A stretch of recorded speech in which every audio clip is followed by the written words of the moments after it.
Hi, I'm Georgina, and for this 60-second science, we're talking about caregivers of autistic children. Now, parenting can be a demanding and stressful period. And when parenting an autistic child, there may be additional complexities, challenges, and responsibilities to balance. Engaging in meaningful activities like social, leisure, and self-care activities can significantly affect a caregiver's quality of life or their overall health, well-being, and life satisfaction. And there are a variety of factors that might influence a caregiver in choosing what they can do and their ability to do those things they want to.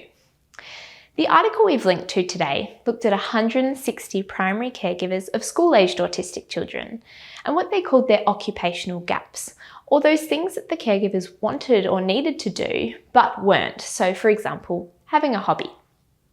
And what they found is that parents who had fewer occupational gaps or engaged more in those desired meaningful activities, they tended to have autistic children who were older and had no co-occurring conditions, children who had improved adaptive and social emotional skills, and those who had more frequent participation in home and school activities.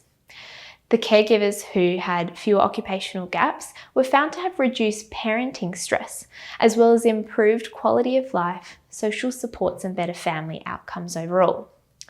So the researchers found that parents' participation in meaningful activities was associated with increased independence of their child, but also their own perceived ability to understand their child and to support their child's needs. This study is important because it highlights some of the factors that can impact quality of life in parents of autistic children.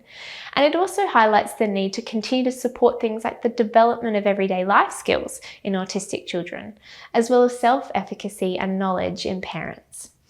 Now, as this is just an initial exploratory study, it will be interesting to see some of those causal relationships further investigated, as well as looking at some of those additional complexities for parents who are autistic themselves. Thanks.